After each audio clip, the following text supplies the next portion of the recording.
Querem introduzir o aborto, né? Isso aí o aborto, gente, é uma das coisas mais fortes no mundo espiritual. Eles estão agindo. Porque invoca demônios terríveis, promove uma série de influências malignas, né? Amaldiçoa o ventre das mulheres, problemas ginecológicos, série de problemas psicológicos crônicos, suicídios, situações terríveis. Amaldiçoa uma nação que promove um aborto, seja ele com que causa for, por mais que seja legalizado, gente, atrai maldições terríveis sobre os seus habitantes, ou seja, aqueles que fazem essa prática, né? Porque tem uma conotação terrível, espiritualmente falando. Você mata uma pessoa. É um assassinato. Do ponto de vista de Deus, é um assassinato. Ah, pastor, mas se ela foi estuprada, não existe desculpa para Deus. Você pode até dar essa criança como uma outra pessoa, você tem esse direito, se você quiser, né? Não souber lidar com aquela situação, mas não seria o mais correto do ponto de vista de Deus. Certo seria você, né, de alguma maneira, pedir graça de Deus, compreensão da sua família e tentar ali, diante de toda essa dificuldade, mas Deus é capaz de fazer isso. Capacitar uma mulher, mesmo diante de um abuso, de uma violação, né? Gerar uma criança e ainda se tornar uma grande mãe. Temos vários casos desses, né, na Bíblia, de questões de incesto, situações assim, onde Deus deu uma nova chance para a criança, onde Deus fez coisas tremendas. Houveram consequências, influências, né, espirituais e tal, mas criança é criança, gente, ela é inocente do fato. Então, em hipótese nenhuma, do ponto de vista moral, ético, cristão, o aborto é avalizado, a não ser em caso de colocar em risco a mãe. Mas até isso tem que se entregar na mão do Senhor. Até isso tem que se entregar na mão do Senhor, no sentido que é Deus quem vai decidir quem vai viver e quem vai morrer, não somos nós. São questões éticas complexas, mas que a Bíblia sempre vai ser pró-vida, ok? A vida e a morte pertencem ao Senhor. Uma das principais fontes de realimentação da alma é a memória, tá? Por mais que a memória pode utilizar-se de mecanismos, né? Freud falava isso, os psicólogos falam isso, chamado de subconscientes, ela é basicamente um elemento ligado à nossa consciência. Por mais que exista isso que eles chamam de subconsciente, ela está ligada ao nosso consciente, ela está na nossa mente, que a Bíblia chama também de intelecto, ok? Mente, intelecto, razão. Então é um elemento ligado à nossa consciência, onde estão os registros de cada fato da nossa história. E você sabe, né, que acontece, não sei se eu já falei para vocês, senão eu vou falar agora, onde acontece a gestão desses pensamentos que acontecem ao longo do dia, é no sono. Daí a importância do sono, tá? Eu fiz uma pós de neuropedagogia e a gente estudou a parte cerebral, como é que funcionava e tal. Os neurocientistas, eles nos ensinaram isso na aula, que uma das coisas mais importantes da vida é o sono, gente. E existem 5 fases de sono.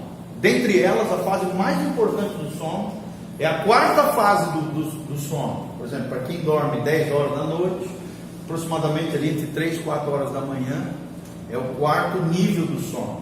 4 a 5 horas da manhã é o sono mais profundo que tem. E é ali, dizem os especialistas, que acontece a gestão dos teus pensamentos. É ali que o cérebro, quando você está dormindo, joga os fatos que são importantes na memória e os que não são importantes ele joga fora. Alguns dizem que joga no subconsciente ou no inconsciente, né? Então é ali que acontece a gestão dos pensamentos ao longo do dia. Aquilo que é jogado na memória, guardado na memória, e aquilo que é descartado. Ou seja, você não está consciente, você está dormindo, não é verdade? Quando a gente dorme, a gente não tem consciência, mas o cérebro continua fazendo a administração dos pensamentos ao longo do dia. Tanto é, gente, esse também foi um livro que eu li, do Freud, né? Que fala sobre entendimento acerca dos sonhos e tal. Vocês podem perceber, A maioria dos sonhos nossos, quando a gente sonha e se lembra do fato, são pensamentos, são às vezes ligações, imagens, né? Fantasias, coisas que aconteceram ao longo do dia. Quando você pensa muito numa pessoa ao longo do dia, ao longo da semana, o que acontece? A probabilidade de você sonhar com ela é muito grande. Quando você está com determinados medos ao longo do dia, sobre determinados fatos, geralmente isso é levado para o teu sonho. Faz parte desse processo. Escola, sonhava com escola. Exatamente. Assim, antes de começar a aula, no começo do ano, quando eu conheci a turma, eu sonho todos os dias. Se eu cochilar aqui na mesa, eu já sonhei. E é sempre resquícios de urnas e outras coisas, são coisas do dia a dia. Eu sonho com isso aqui, ó. É ruim, porque a impressão não tem como descansei, porque parece que eu passei a noite inteira vivendo. Cada pessoa é diferente. Ó. Por exemplo, eu é um caso de que tem muito sonho. Eu conheço uma pessoa que também sonha todo dia e lembra do sonho. Né? Eu já sou diferente, por exemplo, eu geralmente tenho sonhos em pequenos cochilos curtos. Por exemplo, se eu dou uma dormidinha à tarde, se eu dou uma descansada no final da tarde para a noite, aí geralmente assim eu tenho sonhos, eles são muito reais, às vezes até me mexo, né? Vocês também, né? Se tremem, levam um susto porque está caindo no lugar e tal. É assim, a gente está inconsciente, faz parte do inconsciente humano. Mas geralmente, se você for lembrar dos sonhos, você vai ver que é fruto dos teus pensamentos ao longo do dia, né? Dos teus medos, temores. Parece que eu estou acordada, claro. Porque é coisa do dia a dia, assim, é trabalho, é escola, pessoas que eu conheço, amigos. Exatamente, tá? Vamos lá então? Cada pessoa é diferente, né? Alguns sonham, outros não, alguns lembram, outros não. Assim, gente, uma coisa que eu aprendi como cristão, tá? É muito raro um sonho ter você poder dar crédito a um sonho, tá? Eu sou o tipo do cara que eu não dou crédito para sonho, a não ser que realmente eu perceba que é uma revelação espiritual que é razoável, ou seja, que você tem começo, meio e fim, tem lógica, é possível se compreender, entender o fato. Claro que existem relatos na Bíblia, né? O sonho de Daniel, vários sonhadores, alguns sonhadores, José, né? O maior exemplo de sonhador. Então, assim, existem alguns fatos que a Bíblia dá crédito ao sonho e foram fatos isolados, foram revelações divinas e tal, existe isso. Só que assim, gente, não dê muito crédito para sonho, tá? Porque geralmente sonho é besterol. Geralmente sonho não tem nexo. Geralmente sonho é fantasia. Geralmente sonho é uma série de imagens, flashes, situações que você passou ao longo do dia e geralmente não faz sentido nenhum. Tem muito crente que fica, não sei o que eu sonhei, fica dando crédito a coisas que não se deve dar crédito, tá? Deus nos deu um cérebro, Deus nos deu uma razão e a gente precisa usar ela. Amém? Uma das coisas que eu gosto do pastor Voltaire, sempre ensina isso pra gente. Deus nos deu bom senso. E o bom senso, a prudência, a sabedoria deve ser utilizado. Amém? Então use o bom senso com relação a sonhos. E não saia aí dando crédito, às vezes, uma coisa que não tem crédito. Ou que o cara sonhou lá e disse que é uma revelação de Deus. Calma, avalia, né? A Bíblia diz, nós temos que analisar tudo, reter o que é bom, né? Discernir as profecias, compreendê-las. Então a gente precisa tomar bastante cuidado com relação aos sonhos, tá bom? Pessoalmente, diz aqui o Corte, não gosto muito dos termos subconsciente ou inconsciente, porque eles podem ser interpretados de uma maneira perigosa, em detrimento do principal aspecto moral do ser humano, que é a responsabilidade pessoal, né?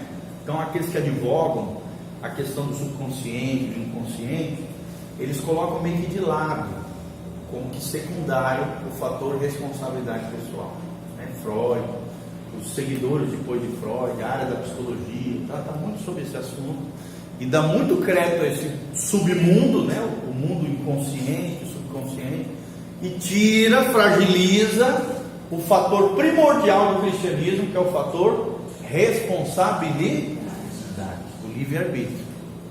Então, nós cristãos vemos diferente, tá bom? A Bíblia simplesmente estabelece que o ser humano é um ser consciente. Fala comigo, eu sou um ser consciente. não subconsciente ou inconsciente.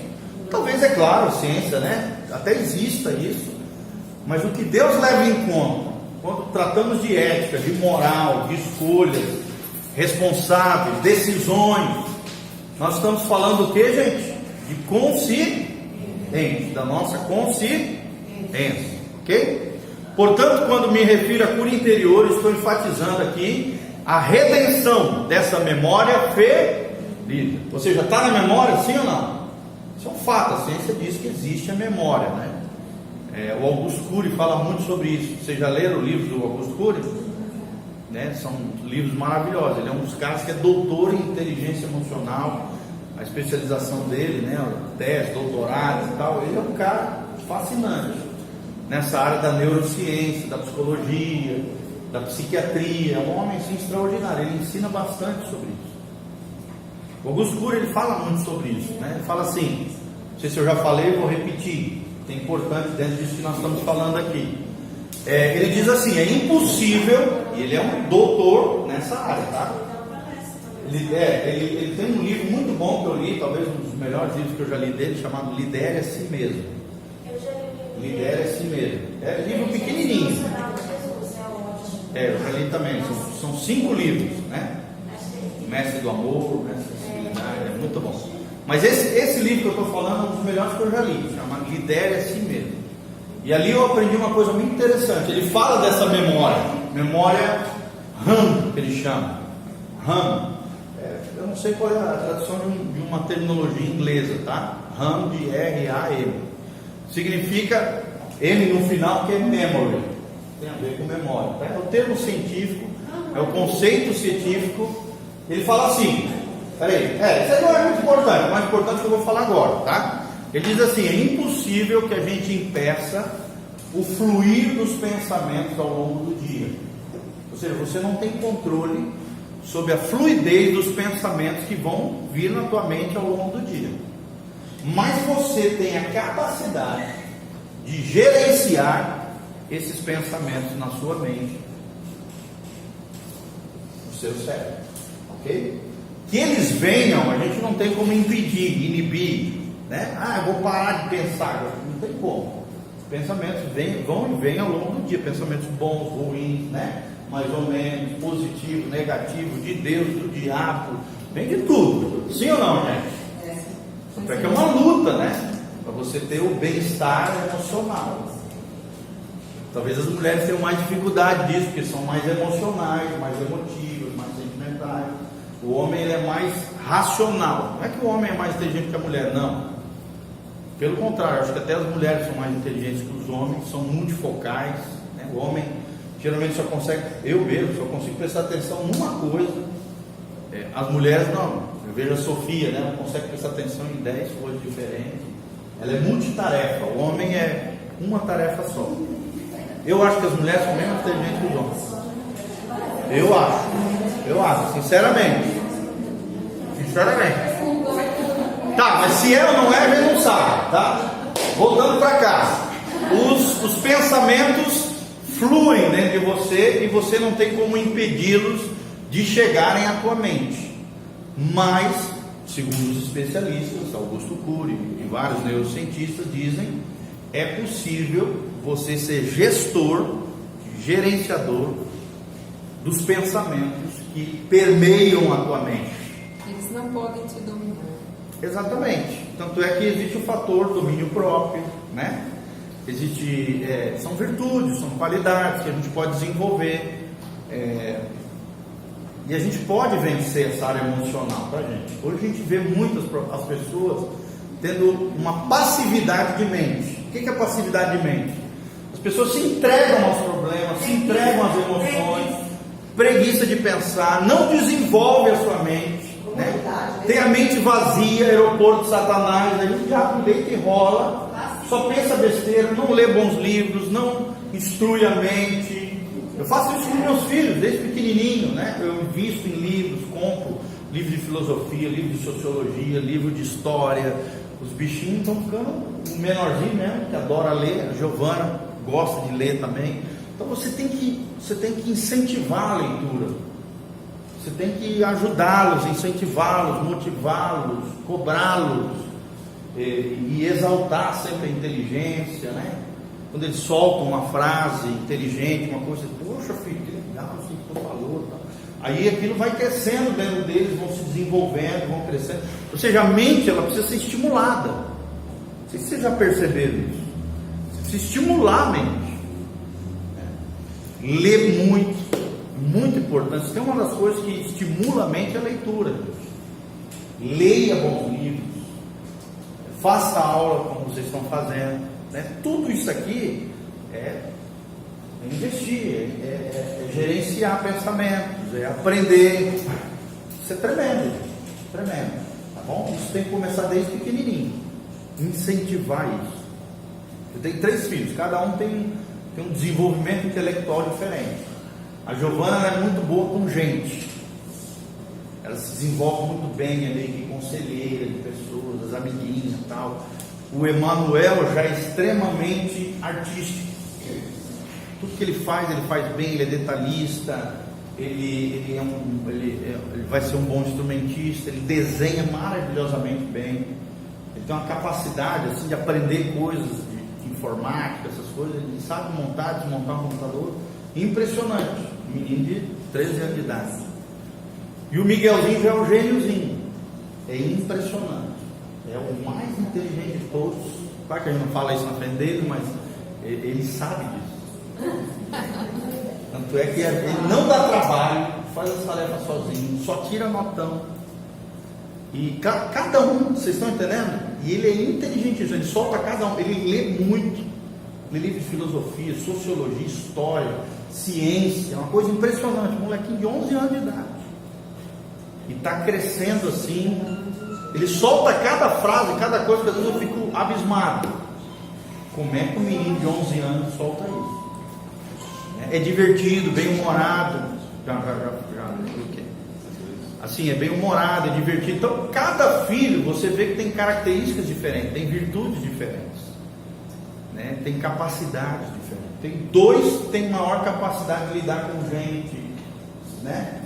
O outro do meio é mais artístico, né? É mais sensível, é mais cuidadoso, é mais organizado, é mais perfeccionista. Entrega algo para ele, pode descansar que o negócio vai ser bom, bem feito. Os outros 2 já são mais lambão, né? Dão mais trabalho, tem que falar 2, 3 vezes a mesma coisa. Então cada filho é diferente, tem virtudes diferentes, né? Tem qualidades diferentes. E você, como pai, como mentor, como instrutor, você tem que desenvolver as potencialidades da criança e trabalhar as dificuldades, os defeitos. Vocês estão entendendo? É muito importante isso. Como pai e mãe, você tem que ir trabalhando essas áreas aí. Tá bom? Vamos lá então? Continuando. Portanto, quando me refiro a por interior, estou enfatizando a redenção dessa memória ferida. Ou seja, a memória ferida pode ser restaurada? Sim ou não, gente? Pode ser redimida? É claro que sim. E foi isso que Jesus fez nesse caso da mulher aqui. Isso é produto de um conjunto de atitudes exercidas intencional por parte de quem, gente? Por parte de Deus, por parte da pessoa envolvida e por parte do conselheiro. Então é uma atitude exercida intencionalmente, com inteligência emocional. Aqui ele está falando do conselheiro. Discernimento espiritual. Olha o que a gente precisa, gente. Os requisitos de um conselheiro eficaz, de um conselheiro cristão, né? Inteligência emocional, discernimento espiritual e, acima de tudo, domínio próprio. Domínio próprio por quê, gente? Porque você não pode se envolver de tal maneira na vida emocional da pessoa, ao ponto de, às vezes, por exemplo, se a pessoa está abrindo uma situação de sexualidade, você começar a se fragilizar nessa área e se envolver sexualmente com a pessoa. Então, domínio próprio é do conselheiro. Domínio próprio do conselheiro também. E também estimulação do domínio próprio da pessoa envolvida. Tá? Porque acontece, gente, a gente tem que tomar muito cuidado. Você, como conselheiro, se não cuidar, se não tiver domínio próprio, se não tiver discernimento espiritual, se não tiver inteligência emocional, você pode acabar se envolvendo com uma pessoa que não deveria se envolver. E em vez de ajudá-la, acaba piorando a situação dela. Isso infelizmente acontece com muitas pessoas, homens e mulheres. Isso só prova uma coisa: que você não tem maturidade de ser um conselheiro espiritual.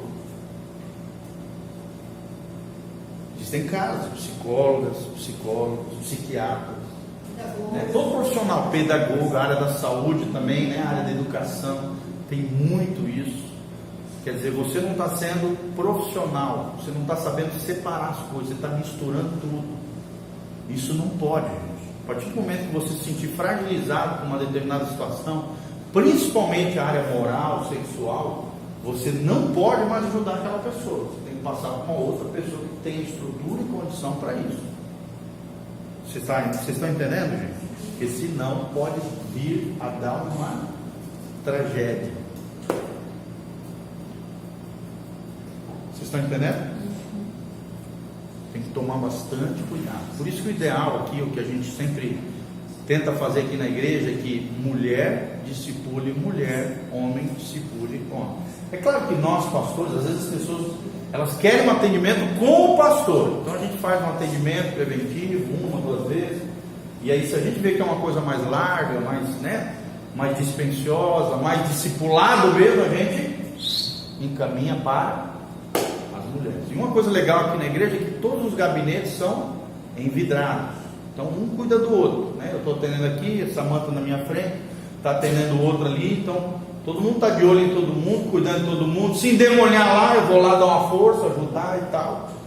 Então é muito importante isso, para tomar esse cuidado nessas questões de não se envolver, principalmente questões de imoralidade sexual com aquela pessoa que você está ajudando. Porque se você se envolver tanto emocionalmente demais, como também, infelizmente, sexualmente com a pessoa, meu irmão, acabou tudo, estragou tudo. Em vez de ajudar, você está destruindo, você está fazendo o outro tropeçar e está tropeçando junto com ele. Ok? E é um cuidado que se deve ter.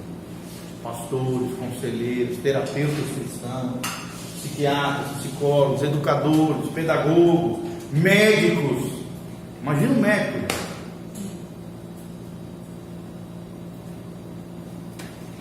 Então, todas as áreas, dentistas, todas as áreas tem que tomar bastante cuidado, né? Tem que tomar bastante cuidado para não pular os limites aí, profissionais, morais e tal. Então, podemos alistar os princípios fundamentais que constroem uma linha de ação inteligente no processo clínico da cura da alma. Então, nós vamos falar agora sobre os princípios básicos